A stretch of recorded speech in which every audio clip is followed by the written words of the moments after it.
Alright, so here we are taking a look at a Pirouette window shading, and we've got the awesome version here, and what we're going to do is take a look at changing out a cord loop on an EasyRise Pirouette. What I like to do first before doing anything to these Pirouette shades is put the safety cover here on the fabric covered headrail here. Make that nice and safe. We're going to go ahead and remove the end cap here. Start from the back, rock it around the front. The end cap does remove very easily. We have this beautiful optical grade polycarbonate here holding the EasyRise lift into place there. You can see it on the end. We've got two screws holding that lift into place. I don't usually use a drill when I'm working on shades, but I'm going to go ahead for our purposes today just to save time. I'm going to use a drill to remove the screws very easily, and they do go flying away. At this point, there's nothing holding this mechanism into place other than the features and the friction here holding into place. When I go to remove the end cap here, I want to get a couple fingers on the tube here and not remove the shade from the limit on the opposite end of the shade. So I don't want the shade to come out of the limit because I don't want to have to reset the limit and everything. So I'm holding it with a finger here and here holding onto that fabric, and then I'm going to just work that lift mechanism out of my shade. And as I separate it here, you can see there's an inner tube that wants to follow the lift mechanism out. So you slide it out, slide the inner tube in, and get that lift mechanism out. I don't want that inner tube in here coming out and it coming out of my lift in any way, out of my limit, excuse me, on this end in any way. So I'm holding that all in place.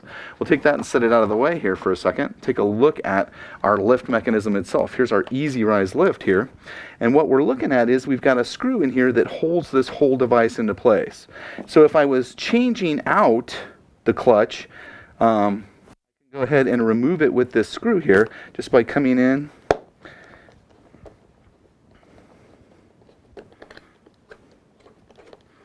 I don't have a lot of EasyRise clutches fail, but I can unscrew it, get a new clutch, screw it into this position here, and replace the clutch. The cord usually is where we see customers wanting to replace the cord because maybe it's dirty or maybe it breaks in the field. I've got this cord here that goes around this clutch. What I want to do is come and get that cord up from underneath and pull it through the front of the clutch like I have here. So once I have it through the clutch, I can use the cord itself to drive the cord out of the clutch and bring in another new cord. Here's my beautiful new cord. Bring it into place here and insert it into the shade. And I'm going to come up from underneath it here, keep a finger on it, and then pull it through the top, wrap it around the outside, and I can use the cord itself again. And I'm just taking the cord and pushing it. I don't want this cord to get in there twice. Go ahead and push it on around here, and I'm using the cord to drive the cord into place. I can pull that straight down. My cord loop's now been changed. I can change out the clutch that easy. I can change out the cord loop that easy. I'm ready to go back to the shade. Go ahead and bring our shade back into play here.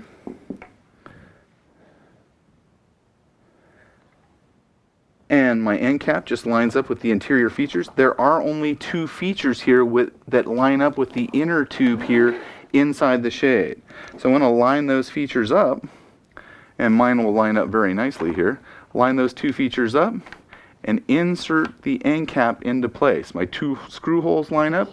I can bring in my screws. One thing I want to do, number one, is I wouldn't be picking it up on end and showing it to a camera in home, but I want to make sure the fabric is behind this feature. This feature here is the limit, the top limit of the shade. So I want to put it together. I would keep it laying on the table, but check and make sure that that limit is behind the shade, excuse me, is in front of the limit. I'm going to go ahead and put my screws into place here.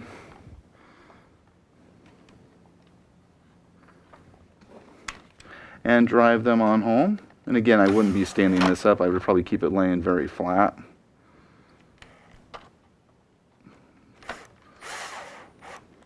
Got my screws in place here. Got my fabric here. Both sides in front of the limits here and here.